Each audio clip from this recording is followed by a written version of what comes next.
I'm not all about praise for myself. I'm not all about getting enlightened for myself and other people praising me. Sometimes just my name is kind of cool. If you guys don't know, I've done 19 years in the military. Okay? Yes, thank you. God has been good. And that's one of my next topics is with God, all things are possible. Right? 19 years in the military, to include 5 deployments overseas. So it's a miracle, people say, that I'm even here. In body, in mind, in spirit. Amen. But I'm here. Thank goodness for the Lord and guided me through. Yeah.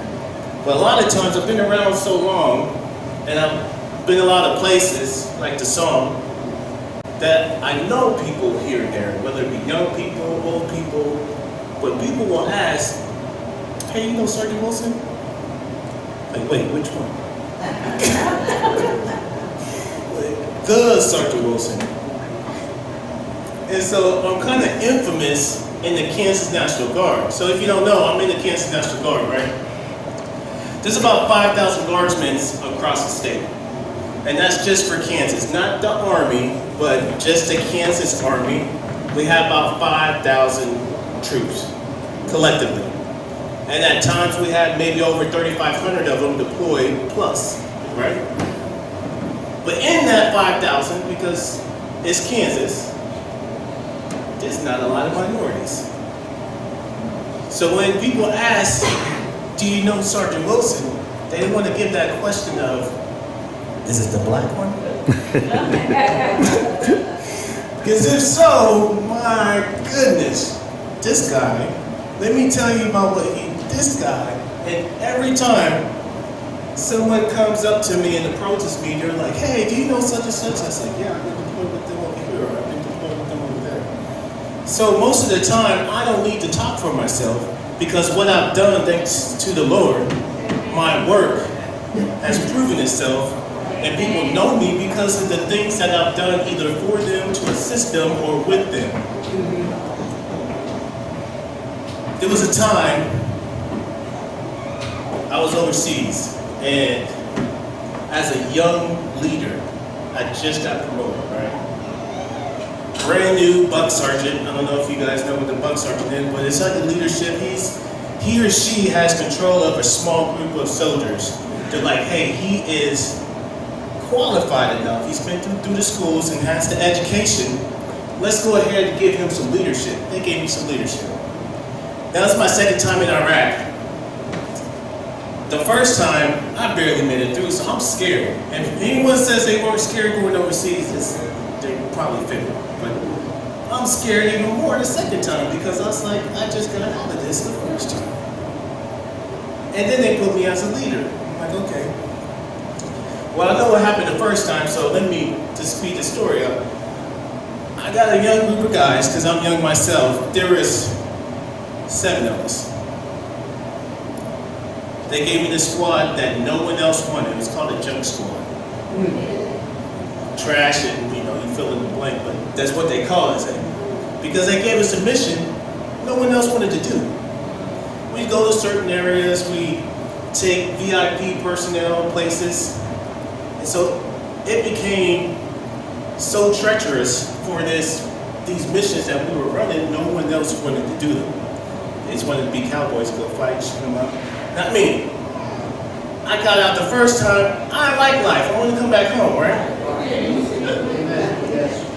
Thanks, Jesus. So, at this time, I'm like, well, I'm just going to train my guys the way I need to train them, to where they listen to me and what I need them to do. Because one day, this might save our lives. The simplest thing. Has anyone changed a tire here?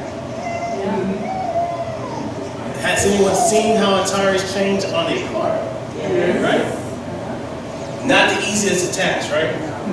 You got to jack, you got to lift it up, you got to break the bolts, you got to put some work into it, right? And sometimes it's only 4, 6, maybe 8 lugs, right?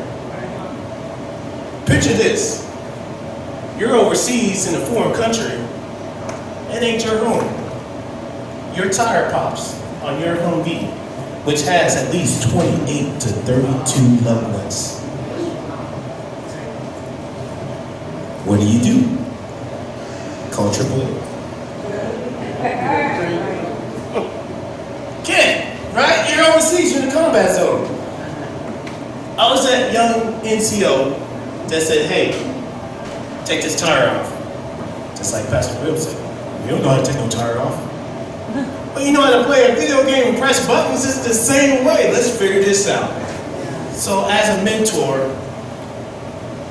as a coach, I showed step by step. First time, second time, third time. I said, okay, let's keep doing this.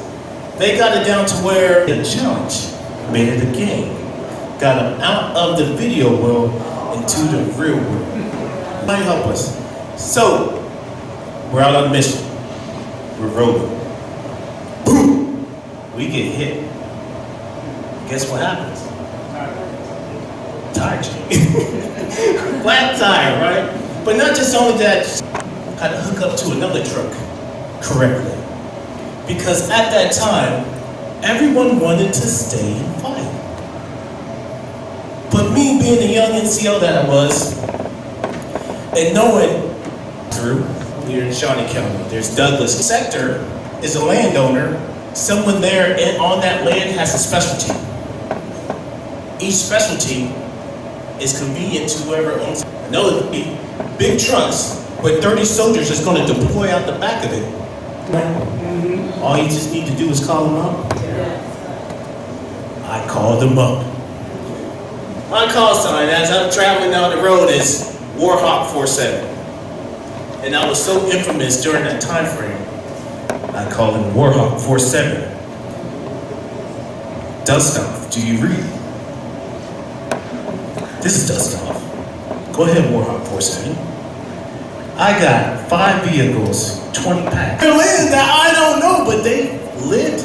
We are at this grid location, so I give them a location. 2 vehicles down, non-injuries. We are self-containing ourselves to move out. Dust off says we'll be there in 30 seconds. 30 seconds? Where are you coming from? All I saw was dust and 3 helicopters. They're gonna beat them up. Because that's their land. No one messes with on their land and their visitors. My soldiers were so thankful. Sir Wilson, we thought you were a pain in the rear. You have us out here in this hot sun. We out here twisting nuts, taking off tires, putting them back on, doing it again, repeating it over and over again. But Pastor's sermons last week, practice makes perfect, right? And in order to be successful, you have to work at it. And not just any work. How about some of your kids here, you gotta do your homework. You gotta research. Put in the time. You gotta pay the cost to be the boss. Right? And as a leader, you don't forget that, but other people do. I had a situation at work, I was telling my wife, who would like to be where I'm at, acts like where I'm at, but doesn't want to take that. So you always have that one, you have to watch out for, because they're the influencers of others. Because they feel like they're that, well, I can do this, I can do that job. But yet when they get the opportunity, there's a rap song by Eminem. Maybe some of you guys have heard it, some of you haven't. But I find truth in the Lord in a lot of things that relate to his speaking. It's by Eminem, Lose Yourself. Okay, this young man loves this song. I love this song too because of the verbiage, but what it means to me. I'm going to read this passage of his song. Look, if you